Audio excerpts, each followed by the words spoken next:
오늘은 좋은 것을 취하라. 좋은 것을 취하라 하는 제목으로 우리 하나님 말씀 함께 나누도록 하겠습니다. 바울은 데살로니가 교회 성도들에게 명확하게 하나님의 뜻을 전했는데 항상 기뻐하고 쉬지 말고 기도하고 범사에 감사하라. 이렇게 권면한 뒤에 추가적으로 성령을 소멸하지 말라 이렇게 명령을 했는데 헬라어 원어를 보면 우리 안에서 타오르는 성령의 불을 진화하지 말라 이런 뜻입니다. 그러니까 성령의 불꽃을 꺼뜨리지 말아라 이렇게 말씀을 하고 오늘 본문에서는 또 하나의 권면을 하기를 예언을 멸시하지 말아라 하는 추가적인 권면을 했습니다. 그 예언이라는 헬라어가 프로페테아예요. 두 가지 뜻이 있는데 하나는 예언의 그 은사 자체를 얘기하는 것이 있고 그 예언의 은사를 통해서 선포되는 예언의 말씀 두 가지 전부를 의미하는 단어입니다. 그러니까 예언도 멸시하지 말고 예언의 은사도 멸시해서는 안 된다 하는 것인데 그 예언은 그 두 가지가 있어요. 하나님께 직접 받는 그 예언의 말씀이 있고 또 기록된 성경 말씀을 해석해서 가르치는 은사로서의 예언 두 가지 다 이제 예언이라고 우리가 말을 합니다. 그러니까 목회자는 그 하나님의 말씀을 가르치면 그 전부 다 예언인 거예요. 그 예언이라는 거 하나님의 말씀을 대언하는 거기 때문에 그 하나님의 말씀을 가르치는 것 자체가 예언이 되고 또 예언의 은사를 가진 사람이 하나님의 말씀을 받아서 선포하는 것도 예언이 되는 거죠. 근데 예언을 멸시하지 말라는 얘기가 나온 이유는 당시에 데살로니가 교회 성도들이 고린도 교회도 마찬가지인데 그 예언보다 방언을 더 좋은 은사로 쳐주는 경향성이 짙었습니다. 여러분들은 예언이 더 좋잖아요. 그런데 초대교회 때는 안 그랬다는 거예요. 예언보다 방언이 더 높은 은사다. 왜냐하면 예언은 그냥 알아듣는 말로 하는데 방언은 못 알아듣는 말로 이렇게 막 샬라샬라 하잖아요. 그러니까 이게 훨씬 더 신비해 보이는 거예요. 내 의지와 상관없이 이상한 말들이 막 나오니까 이 방언의 은사가 예언 은사보다 더 신비하고 고급지고 훨씬 더 이게 기적적이다. 그래가지고 예언보다 방언을 더 높은 은사로 생각을 했다는 거죠. 바울이 21절에서 범사에 헤아려 좋은 것을 취하라 이렇게까지 얘기했는데 성령의 은사라는 범주 안에서 더 좋은 것을 취하라는 거예요. 이게 뭐냐? 방언의 은사보다 예언의 은사가 더 좋다는 겁니다. 바울은 항상 예언을 하려고 해라. 예언의 은사가 더 귀한 거다. 이걸 이제 계속 주장을 하죠. 그러니까 우리는 이제 예언이라고 하면 보통 이렇게 점치는 걸 이제 주로 생각하죠. 그래서 앞날에 어떻게 될까, 내 미래가 어떻게 될까 이런 걸 생각하는데 그냥 예언은 하나님 말씀 대언하는 겁니다. 그게 전부예요. 물론 과거의 말씀도 있고 현재의 말씀도 있고 미래의 말씀도 있죠, 당연히. 근데 주로 우리는 미래 걸 자꾸 알고 싶어 하는데 안다고 되는 거 아닙니다. 그래서 그 청년들은 그 예언의 말씀 받아가지고 하나님이 이제 예언을 줘요. 너는 나의 복음을 가지고 전 세계를 돌아다니게 될 것이다. 저는 청년 때 그런 예언을 받았습니다. 찬양을 하면서 세계를 돌아다닐 거라 그랬는데 솔직히 저는 말도 안 된다고 생각했어요. 물론 제가 찬양 인도자이긴 했지만 청년 때 이 찬양 인도를 하면서 세계를 돌아다니려면 엠만이 유명해지지 않으면 안 될 것 같은데 어떻게 세계를 돌아다닌다고 하셨을까 했는데 지금 열심히 돌아다니고 있잖아요. 우리가 돌아다니면서 말씀 선포하는 게 찬양입니다. 경배고 결국 그걸 하고 있더라는 거예요. 그러니까 하나님이 5대양 6대주를 다닌다고 하셨기 때문에 분명히 하나님이 여러 나라를 다니게 하실 것이고 5개의 대양 5대양 6대주면 저기 북극해도 포함합니다. 북극도 가게 될지 모르겠어요. 아무튼 뭐 5대양 6대주를 다닌다고 했죠. 추운 거 싫어하는데 하고 있더라는 거예요. 시작을 했다는 거예요. 그러니까 하나님의 예언의 말씀이 정확하구나 하는 거 알 수 있는데 우리의 예상과는 다르게 가죠. 근데 그 예언이 왔다고 해서 가만히 있으면 그게 되느냐? 안 됩니다. 그래서 너는 나의 복음을 선포할 선교사로 내가 불렀다 그러면 이제 좋아합니다. 청년 때. 야, 하나님 날 쓰시는구나. 그럼 그 다음부터는 뭘 해야 됩니까? 가만히 있으면 그게 이루어지나요? 여러분들은 뭘 먼저 해야 될 것 같으세요? 선교사로 부름받으면 여러분들이 그렇게 원수같이 생각하는 영어 공부를 하셔야 돼요. 그걸 안 하면 갈 수가 없어요. 여러분 제가 뭐 찬양 인도자로 전 세계를 다닌다고 예언을 들었을 때 영어 못하면 그거 되겠습니까? 가서 설교해야 되는데 어떻게 얘기할 거예요? 일단 영어가 돼야죠. 그 세계 공용어인데. 그나마 영어가 그냥 후뚜루 맞뚜루라도 조금 되니까 제가 다니는 거잖아요. 그리고 영어 공부해야 되는 거예요. 그 다음에 또 뭘 공부해야 될까요? 성경을 열심히 공부하시고 읽으셔야죠. 아니 선교사가 성경 모르면 어떻게 해요? 그러니까 예언이 떨어지면 그거에 상응하는 노력을 해야 됩니다. 그러니까 안다고 되는 게 아니고 예언받는다고 되는 게 아니고 준비가 돼야 돼요. 그런데 예언은 그런 범주만 있는 게 아니죠. 지금 내가 고쳐야 될 문제들 이런 것도 예언으로 말씀이 선포되고 또 과거에 있었던 문제들 이제 그걸 회복시키시기 위해서도 또 하나님의 말씀이 예언으로 나오는 거죠. 그 구약의 예언은 하나님의 백성들의 패역함을 돌이키기 위해서 선지자들이 이제 하나님의 말씀을 대언한 거죠. 이제 주 목적은 덕을 세우고 권면하고 안위하는 것에 목적이 있었죠. 그 오늘날은 예언이 없다고 이제 신학자들이 자꾸 이렇게 주장하시는 바람에 이게 예언을 하면 마치 잘못된 것처럼 무슨 이단인 것처럼 자꾸 몰아가시는데 성경은 있다고 합니다. 있다고 하는 걸 자꾸 없다고 이렇게 우겨서 이게 문제가 되는 건데. 그러니까 이제 그분들의 주장은 그거예요. 신약 성경이 정경화되지 않았을 때, 아직 기록되지 않았을 때는 성도들의 믿음이 연약하기 때문에 그 믿음의 연약성을 보충하기 위해서 예언의 은사가 있었다. 그러니까 초대교회까지는 있었다는 거죠. 병 고치는 것도 그렇고 방언도 그렇고 통변도 그렇고 뭐 지식의 말씀, 지혜의 말씀 전부 다 능력 행함, 믿음의 은사, 영분별 전부 다 초대교회 때까지만 있었다는 거예요. 근데 이제 신구약 성경이 정경으로 확립되고 난 이후에는 더 이상 은사가 필요 없어졌다. 이제 성경만 있으면 된다. 이렇게 주장하시는 거죠. 그럼 이제 초대교회 성도들은 믿음이 연약했고 우리는 믿음이 강건한가요? 필요 없나요? 더 이상 그런 게? 그 성경은 각 사람에게 여러 가지로 성령의 나타남을 주시는 이유는 유익하게 하려 하심이라 이렇게 기록을 하고 있습니다. 근데 자꾸 무익하다는 거예요. 그 성경을 전면적으로 위반하고 대적하는 겁니다. 그 사람들. 아무리 똑똑해도 소용없어요. 아니 성경이 얘기하는 걸 왜 아니라고 자꾸 얘기합니까? 반대예요. 성령님이 주시는 은사가 초대교회 때까지 구약에서부터 신약을 넘어 초대교회 때까지는 유익했는데 오늘날 우리에게는 무익합니까? 그럼 하나님 이상한 걸 주신 거예요. 그 성령님이 은사를 주시는데 저건 무익해라고 얘기하면 어제도 말씀드렸지만 그건 성령 모독죄입니다. 그 용서 못 받아요. 성령님이 주시는 걸 무익하다고 자꾸 우기시면. 그 초대교회 때는 병을 고쳤는데 그때까지는 병을 고쳤는데 지금은 병을 안 고친대요. 못 고친대요. 그런 은사는 없대요. 그러면은 이제 복음을 전할 때 처음 복음이 들어간 나라는 병 고침이 굉장히 많이 일어나거든요. 그 복음이 선포될 때 능력이 나타나기 때문에. 그럼 그걸 뭘로 봐야 되느냐? 전부 다 귀신 장난으로 봐야 됩니다. 하나님의 말씀 선포해서 병이 고쳐졌는데 전부 귀신 장난이라고 하는 거예요. 이 신학자들이 하는 일이에요. 그럼 그것도 이제 성령 모독죄입니다. 성경 어디에도 주님이 내가 초대교회 때까지는 은사를 줄 거야. 근데 그 이후부터는 안 줄 거야. 이렇게 얘기한 적이 없어요.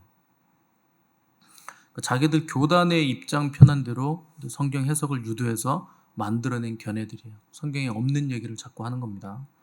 그러니까 하나님은 구약의 출애굽 때부터 나는 여호와 라파다 그래요. 나는 치료하는 여호와다. 그럼 지금은 여호와 하나님이 바뀌셨죠. 이제 안 치료하는 여호와로 바뀌신 거죠. 아무 생각이 없으십니까? 그러니까 하나님은 지금 안 치료하는 여호와가 되신 거예요. 그러니까 이런 말도 안 되는 얘기를 하는데 성도들은 그걸 다 믿습니다. 그런가 보다. 유명한 신학자가 그렇게 얘기하니까 그게 맞나 보다. 이거 아니라 그러면 또 이단이라고 뭐 시비 걸리니까 성경을 안 믿고요. 사람 말을 믿습니다. 그래서 이제 여호와는 안 치료하시는 여호와가 됐죠. 근데 예수님은 이 땅에 계실 때 많은 병자들 치료하셨습니다. 그리고 너희가 나보다 더 큰 일을 할 거라고 하셨고 너희도 나와 똑같은 일을 할 거라고 하셨고 내가 분부한 모든 것을 가르쳐 지키라고 하셨지 내가 분부한 것 중에 일부만 가르쳐서 지키게 하라고 하신 적이 없어요. 주님이 하신 거 고스란히 다 해야 되는 거예요. 모든 것을 가르쳐 지키게 하라 그러잖아요. 그 예수 그리스도는 어제나 오늘이나 영원토록 동일하시죠. 근데 중간에 바꾸고 이거는 캔슬, 이거는 없애고 그런 게 어디 있습니까? 그래서 주님은 너희는 온 천하에 다니며 만민에게 복음을 전파하라. 이거 해야 되는 거죠. 그 다음 구절은 믿고 세례를 받는 사람은 구원을 얻을 것이다. 이것도 믿으시죠. 믿지 않는 사람은 정죄를 받으리라. 여기까지는 믿어요. 근데 그 다음을 안 믿어요. 믿는 자들에게는 이런 표적이 따르리니 곧 저희가 내 이름으로 귀신을 쫓아내며 새 방언을 말하며 뱀을 집으며 무슨 독을 마실지라도 해를 받지 아니하며 병든 사람에게 손을 얹은즉 나으리라. 이거는 안 믿는다는 거예요. 앞에 건 다 믿어요. 근데 그 뒤에 거는 싹 잘라가지고 안 믿는 거예요. 야고보도 너희 죄를 서로 구하고 교회 장로들을 불러서 기름을 바르고 병든 자를 위해서 낫도록 기도해라. 이런 건 다 이제 쓸데없는 말씀이 되는 겁니다. 이거 안 믿으면. 그럼 이제 이분들의 주장에 따르면 이단 중에 가장 큰 이단이 누구냐? 예수님이에요. 예수님 이거 하라 그랬는데, 이렇게 말씀하셨는데, 그리고 직접 그 일을 하셨는데, 그럼 예수님 이단 되잖아요. 그래서 그런 사람들하고는 멍에를 같이 맬 수 없는 겁니다. 더 이상 할 말이 없는 거죠. 아니, 성경에서 병 고치는 거, 뭐 귀신 쫓아내는 거, 또 기적 일어나는 거 빼면 한 절반 정도 뜯어내야 돼요. 오늘날 그런 게 없으면 성경의 절반은 다 뜯어내야 됩니다. 그런 말씀을 하나님이 왜 주십니까? 뜯어낼 말씀을. 언제 하나님이 일부분만 가르쳐 지키게 하라고 하신 적이 있어요. 그 성경 어디를 찾아봐도 더 이상 오늘날에는 은사가 없다고 한 적이 없어요. 오히려 바울은 은사를 더 강조하고 특별히 방언과 예언을 하라고 하라. 특별히 예언을 하라고 해라. 좋은 거 취해라. 이렇게 말씀하시죠. 또 주님의 말씀은 하나님의 말씀이기 때문에 1.1획도 떨구면 안 됩니다. 다 가르쳐 지켜야 되는 거예요. 초대교회 때는 필요했는데 오늘날 우리에게 필요 없다고 하면 초대교회 때 성도들은 믿음이 굉장히 연약했고 우리는 믿음이 굉장히 좋아가지고 이제 필요 없다고 믿는 건데 그렇지 않습니다. 초대교회 때 성도들은요 오히려 믿음이 너무나 강해가지고 좋아가지고 다 순교했어요. 오늘날 성도들은 순교 못합니다. 무서워서. 누가 믿음이 더 좋은데요. 초대교회 때는 필요하고 우리는 필요 없다? 반대예요. 오히려 우리가 초대교회 때보다 더 많은 표적과 기사가 필요하죠. 그래서 주님은 내가 올 때에 이 땅에서 내가 믿음을 보겠느냐? 이렇게 물어보세요. 그러니까 앞으로 초대교회 때가 지나고 마지막 때가 되면 너희들이 믿기 좋은 환경이 될 거고 다 믿음이 좋아질 거야. 그러면 더 이상 기적과 은사가 필요 없을 거야. 이렇게 말씀하시지 않으셨어요. 더 악해지고 더 믿기 어려워질 거다. 이렇게 말씀하신 거죠. 근데 오늘날 예언의 은사와 구약시대 예언의 은사가 성격이 다른데 구약시대는 이스라엘 민족 전체가 신정국가였기 때문에 왕들이 하나님을 대신해서 하나님의 뜻대로 백성들을 다스려야 됐습니다. 그리고 왕들도 하나님의 말씀에 순종해야 되는데 그 옆에는 항상 예언자들이 있었어요. 왜냐하면 그 왕들에게도 하나님의 말씀이 있어요. 토라가 있었고 또 뭐 선지자들의 그 예언의 말씀도 있고 뭐 시편의 말씀도 있고 또 이제 모세 율법과 제사 제도가 기본적으로 있었죠. 근데 타락한 왕과 종교 지도자들에게는 그 모세 율법과 제사 제도가 효력이 없는 거예요. 하나님의 말씀이 분명히 있었습니다. 근데 그게 효력이 없었다는 거죠. 그럴 때마다 하나님이 누굴 보내느냐? 그 선지자들, 예언자들을 보내는 거예요. 그래서 책망의 말씀을 하시고 돌이키는 말씀을 주셨다는 거죠. 그래서 최종적으로 내가 너희를 다시 회복시킬 것을 약속도 주시고. 그러니까 기록된 말씀이 있어도 인간의 완악함 때문에 말씀을 자꾸 무력화시키니까 하나님이 예언자들을 보내셨다는 거예요. 이게 예언자들이 하는 일이죠. 반면에 신약교회 안에서 예언의 은사는 교회 전체나 뭐 민족 전체나 나라를 위해서 주시는 게 아닙니다. 이건 개인의 영적 성장을 위해서 주어지고 교회의 덕을 세우기 위해서 우리에게 주어지는 거죠. 그러니까 하나님의 개인에게 주어지는 하나님의 은총이지 이게 뭐 계시라고도 할 수 없고 모든 교회가 여기에 순복해야 될 필요도 없는 겁니다. 이건 개인에게 주어지는 하나님의 은혜들이죠. 근데 문제는 이 예언의 은사들을 가지고 점치듯이 사용하는 사람들, 그리고 하나님의 뜻과 말씀, 하나님의 마음에 관심이 없고 호기심으로 접근하고 자기를 만족시키는 그 과시용으로 은사에 접근하는 사람들이 이제 심각한 문제가 되죠. 그래서 은사를 받은 사람이나 또 은사자에게 기도를 받는 사람이나 자기들의 중심을 잘 돌아보셔야 됩니다. 내가 동기가 어떤가, 내 안에 숨은 동기가 뭔가, 이걸 잘 보셔야 돼요. 그래서 은사자들은 함부로 자기가 본 거 들은 거 얘기하고 다니면 안 됩니다. 그렇게 주의를 줘도 여러분들은 자꾸 그걸 얘기하시는데 하시면 안 돼요. 그래서 공식적으로 이제 목회자가 있고 모임을 하는 자리에서 목회자가 있을 때, 케어를 받을 수 있을 때는 얘기하셔도 돼요. 근데 개인적으로 그런 걸 자꾸 얘기하시면 그게 뭐가 되느냐, 그 나중에 이제 자기가 그 파당을 만듭니다. 내 얘기 잘 들어주러 오는 사람들하고 이제 당을 지어요. 그러니까 이번 주에는 하나님이 이런 거 저런 거 보여주시고 말씀하시고, 이제 신기하잖아요. 못 보는 사람들은 얼마나 신기하겠습니까? 막 흠모하고 막, 야, 저 사람은 정말 대단하다. 뭐가 대단해요? 대단하기는 그냥 주신 건데 대단할 거 하나도 없어요. 늘 말씀드리지만 은사하고 은사자의 믿음하고는 아무런 상관이 없습니다. 선물이잖아요. 여러분 은사 뭐 돈 주고 사셨어요? 뭘 잘해가지고 받으셨어요? 어느 날 그냥 생겼죠.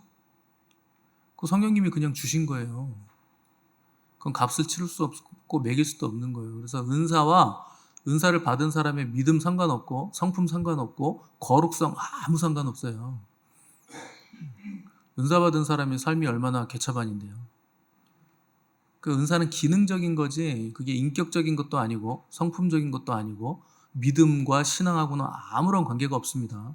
그러니까 은사가 세게 나온다 그래서 그 사람 대단하다고 생각하실 거 없어요. 다 그거에 속는 거예요. 그래서 세상에서 제일 추한 사람이 누구냐? 은사로 교만하고 은사로 사람들 조종하고 은사로 파당 만드는 사람이에요. 그 은사를 늘 내가 떠벌려 가지고 과시하는 사람이에요. 그러니까 제일 그 추한 모습입니다. 선물을 받았는데 그 선물 주신 분을 자랑을 하지 않고 그 선물 받은 나를 자랑하는 거예요. 내가 훌륭해서 이런 선물 받았어. 내가 잘나서 이런 선물이 나한테 왔어. 그 무슨 말도 안 되는 소리입니까? 그냥 주신 건데. 은혜로 주신 건데. 과시할 게 못 돼요. 은사는 절대 과시하시면 안 됩니다. 그런 분들은 은사 없는 게 나아요. 은사 때문에 당짓고 은사 때문에 과시하고 은사 때문에 자기의 존재감을 자꾸 찾으시는 분들은 은사 없어지는 게 낫습니다. 여러분의 존재는 주님으로 결론 나셔야 돼요. 은사가 어떻게 내 존재를 결정합니까? 아무것도 아닌 건데 그거 다 부분적인 거예요. 귀한 거지만 완전한 게 아니에요. 결국 나중에 방언도 폐하고 예언도 그쳐요. 남는 건 주님 사랑하는 사랑밖에 없는 거예요. 근데 사랑이 안 됐는데 은사를 과시하면 그 사람 은사 때문에 지옥 갑니다. 망하는 거예요. 잘못된 은사자가 잘못된 의도로 그 은사를 쓰면 예언을 하게 되면 그 변질됩니다. 처음에는 하나님이 주시는 말씀을 선포를 해요. 근데 중간에 변질되면 점점 마귀의 것으로 바뀌어요. 그 사울이 처음에 성령으로 시작했다가 악령으로 끝났거든요. 결국 자살하죠. 그게 언제 바뀌었는지 알 수 없을 만큼 교묘하게 바뀝니다. 악신이 들리는 것도 어느 순간부터 들린 거, 그건 천천히 바뀐 거예요. 그래서 거짓 예언을 하게 되는데 나중에는 그걸 이제 거짓 예언자라고 부르는 거예요. 그래서 말세에 대해서 우리 주님이 예언하실 때 거짓 선지자들이 할 수만 있으면 믿는 자들까지 미혹할 거다. 그 거짓 선지자들이 처음부터 거짓말한 거 아닙니다. 처음에는 하나님의 말씀을 예언한 거예요. 예언하다가 중간에 자기 의가 강해지고 그 은사로 사람들을 조종하고 돈 받아먹고 이상한 짓들을 하면서 거짓 예언자로 변질되는 거예요. 그래서 미혹하는 거죠. 그래서 구약 시대뿐만 아니라 신약 시대 예수님 당시까지도 그런 사람들이 있었고 말세에는 더 그럴 거다. 예수님이 말씀하셨다는 거. 이 문제가 끝까지 우리를 미혹하는 문제가 될 거라는 걸 우리에게 말씀해 주신 거죠. 그럼 우리가 어떻게 분별할까요? 거짓 선지자들은. 제일 확실한 건 하나님의 말씀으로 분별합니다. 기록된 하나님의 말씀 밖으로 넘어가지 말아야 돼요. 그래서 바울이 기록된 말씀 밖으로 넘어가지 말라 말씀하잖아요. 그래서 은사자가 갑자기 대표적인 거 주님이 언제 오신다 이런 거 예언하잖아요. 그러면 이제 그건 거짓 예언자죠. 때와 시를 계산한다거나 제시한다거나 그러면 굉장히 비성경적인 겁니다. 그 주님도 모르는 때를 자기가 안다는 거예요. 그게 중요한 게 아니죠. 이게 때와 시가 중요한 게 아니고 오늘 하루하루를 살아가는 이 삶의 자리를 내가 주님과의 관계성 안에서 어떻게 채워갈 것인가. 이게 나와야 되는 거지 언제 오신다. 이런 거는 완전히 잘못된 겁니다. 사실은 은사자의 말을 볼 게 아니고 그 사람의 삶을 봐야 되는 거예요. 그러면은 이제 대충 성경을 알고 삶을 보고 그 사람의 말을 들으면 웬만한 거짓 선지자들은 다 분별이 됩니다. 여러분들이 저를 딱 봤을 때 저거 가짜인데 이런 생각이 드시면 말씀으로 분별하셔야 되는 거예요. 아무리 봐도 우리 목사님은 말씀에 비추어 봤을 때 또 설교할 때 또 삶의 행동을 봤을 때 저 가짜 같은데 그 삼박자로 이제 분별을 하셔야 되는 거예요. 에레미야 5장 30절 31절에 이런 구절이 있어요. 이 땅에 무섭고 놀라운 일이 있도다. 선지자들은 거짓을 예언하며 제사장들은 자기 권력으로 다스리며 내 백성은 그것을 좋게 여기니 마지막에는 너희가 어찌하려느냐. 그러니까 선지자들이 예언을 거짓말로 하고 제사장들은 그 제사장 직분이 권력화가 되고 제도권으로 들어가 있으니까, 그리고 하나님의 백성들은 그걸 보면서 열광하고 좋게 여긴다는 거예요. 그러니까 너희가 어떻게 하려고 그러느냐. 하나님이 이렇게 탄식하셨다는 거죠. 그러니까 거짓 선지자, 권력 잡은 제사장, 우매한 백성들이 삼박자가 궁짝이 잘 맞았다는 거예요. 그러니까 거짓 선지자들의 예언을 다 좋아하더라. 다 미혹받았다는 거죠. 대표적인 케이스가 이제 예레미야 시대인데, 예레미야가 하나님의 말씀을 대언합니다. 너희들 바벨론이라는 국가가 이제 일어났는데 우리 이스라엘 바벨론에 의해서 멸망한다. 이미 북이스라엘은 아수르에서 망했고 남유다만 남았는데 남유다 바벨론에 의해서 멸망한다. 그리고 우리 포로로 끌려가게 될 거다. 걱정하지 말고 하나님이 회복시킬 거니까 걱정하지 말고 거기 가서 삶을 잘 도모하고 바벨론 제국의 안정을 위해서 기도하면서 너희들도 그곳에서 잘 살 수 있게 기도해라. 뭐 이런 예언을 쏟아냅니다. 근데 거짓 예언자들이 예언하기를 아니다. 이 전쟁은 우리가 이긴다. 우리가 바벨론을 이기고 우리는 절대 다시 돌아올 건데 2년 만에 다시 돌아오게 될 거다. 결국 우리가 승리할 거다. 이렇게 거짓 예언을 합니다. 그러니까 여러분들이 백성들의 입장이라면 예레미야의 예언과 거짓 선지자들의 예언 중에 어디에 손을 들어주고 싶습니까? 고통이 덜한 거에 손을 들어줄 거 아니에요. 당연히 우리가 이긴다. 2년 만에 돌아온다. 뭐 이런 예언에 여러분들이 열광할 거 아닙니까? 그러니까 그게 진실이든 사실이든 하나님의 말씀이든 아니든 상관이 없는 거예요. 내가 듣고 싶은 예언자에게 손을 들어준다는 거예요. 최대한 고통 없는 거, 최대한 우리가 괜찮은 거, 행복한 거, 거기에 손을 들어주고 그게 하나님 말씀이라고 믿고 싶어 한다는 거예요, 사람들이. 그러니까 듣기 좋은 예언에 귀가 간다는 거죠. 그래서 말세는 귀가 가려워서 내 귀를 긁어주는 거짓 스승들을 많이 둔다는 거 아닙니까? 그러니까 책망하고 내가 듣기 싫은 얘기 하는 사람은 그 사람이 참된 스승이고 참된 목회자인데 그런 거 듣기 싫어한다는 거예요. 그냥 내가 듣고 싶은 사람 찾아가고 나한테 듣기 좋은 말 하는 사람 찾아다닌다는 거죠. 예레미야는 하나님의 말씀을 전해달라고 백성들이 부탁하니까 열흘 동안을 기도해서 응답을 받은 겁니다. 하나님의 말씀 받은 거예요. 그런데 백성들이 예레미야를 때리고 막 옥에 가두고 오히려 죽이려고 그러고 저거 잘못된 예언가라고 무섭고 놀라운 일이라는 거예요. 하나님이 그걸 보면서 참 걱정되고 심히 걱정된다. 너희들 어떡하려고 그러냐 이렇게 말씀하셨다는 거죠. 그러니까 하나님이 허락하신 일입니다. 포로로 끌려가는 거. 그 포로기를 허락하신 이유는 이스라엘의 회복을 위해서 주신 거예요. 율법의 말씀을 한 번도 지킨 적이 없어요, 이스라엘이. 뭐 잘 지킬 거라고 맨날 입으로만 떠들어졌겠지 한 번도 희년마저도 한 번도 지킨 적이 없는 거예요. 근데 그 희년을 몇 번을 안 지켰을까요? 안식년이죠, 안식년을 몇 번을 안 지켰냐면 70번을 안 지킨 거예요. 그래서 70년을 포로로 끌려가는 겁니다. 그 횟수대로 끌려가는 거예요. 땅을 70번 안식시키시기 위해서. 그러니까 율법의 말씀을 안 지키니까 그대로 보응을 받았다는 거예요. 그럼 그 포로기가 진행되는 70년 동안 하나님은 어떤 일을 하신다는 거예요. 이스라엘 안에 회복을 주시고 또 새롭게 하시고.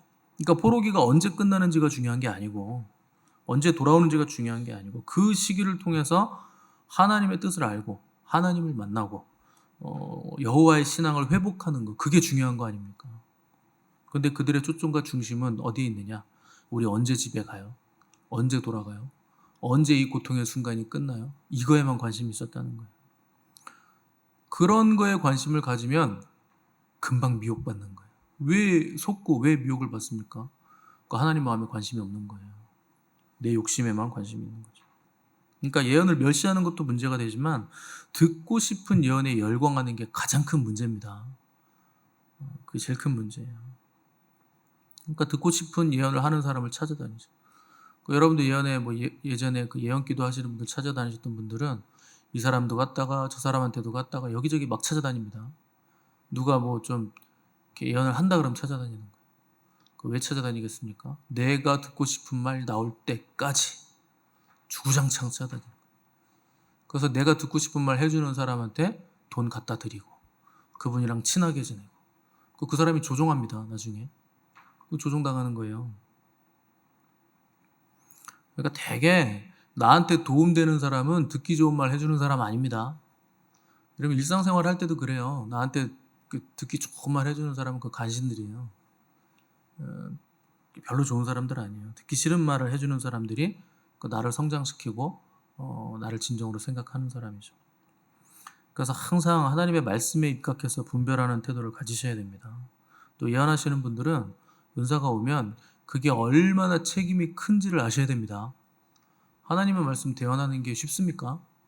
그게 가벼워요. 근데 이 사람한테도 얘기하고 저 사람한테도 얘기하고 그냥 모였다 하면 얘기하는 거예요. 이게 그렇게 가볍게 얘기할 게 아니에요. 그 은사라는 건 다 책임이 있습니다. 그 책임의 감당을 잘 하셔야 되는데, 그래서 기도를 많이 하셔야 되고 또 누구를 하나님이 말씀하시면 굉장히 심각하게 여기셔야 돼요. 이걸 전할 것인가, 내가 기도할 것인가 하나님께 물으시고 항상 기도의 자리에 앉아서 무거운 책임감을 가지셔야 됩니다. 그래서 결국에 은사는 부분적이기 때문에 이게 절대적으로 맞다 이렇게 생각할 것도 아니에요. 부분적이라는 건 부족하다는 뜻이에요. 완전하지 않다는 뜻이에요. 그래서 항상 겸손해야 되고 하나님께 늘 확인을 받으셔야 돼요. 그래서 완전하신 분은 우리 주님밖에 없어요. 결국에 예언도 패하고 방언도 그치고 지식도 패하고 다 패할 겁니다. 완전하지 않기 때문에. 뭐만 남느냐? 주님만 남아요. 그러니까 여러분 결국 주님으로 결론을 내셔야 됩니다. 여러분 인생도 주님으로 결론이 나셔야 되고.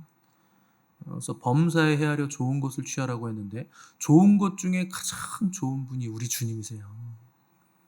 예언을 취하지 마시고 여러분 결국에 주님을 취하셔야 돼요. 그러면 끝나는 거예요. 우리가 최종적으로 선택해야 될 분 우리 주님이시죠.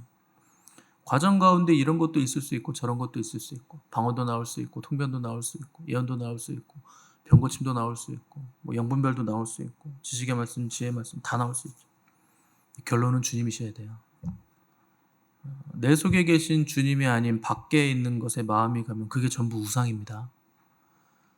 주님 잘 섬기고 사랑하라고 은사를 줬더니 주님보다 은사를 더 과시하고 섬기면 그게 우상된 거예요. 없는 게 난 거예요. 그러면. 그래서 남는 건 뭐냐? 주님 사랑만 남아요. 그래서 사랑은 언제까지든지 떨어지지 아니하되 예언도 패하고 지식도 패하고 방언도 그치고 다 패한다는 거예요. 여러분 뭘 하든지 간에 범사에 헤아려서 주님을 선택하시고 가장 좋은 것은 우리 주님이시다. 그래서 주님으로 결론 내시고 주님으로 결론 나지 않는 모든 것들은 설사 그것이 은사라 해도 여러분 버리셔야 돼요. 내가 이것 때문에 주님을 선택하지 못하면 버리셔야 되는 겁니다. 주님을 잡으셔야 돼요. 그래서 주님을 취하시고 잡으심으로 항상 기뻐하시고 범사에 감사하시고 쉬지 말고 기도하심으로 성령 충만한 복된 인생 되시기를 주님의 이름으로 간절히 바랍니다.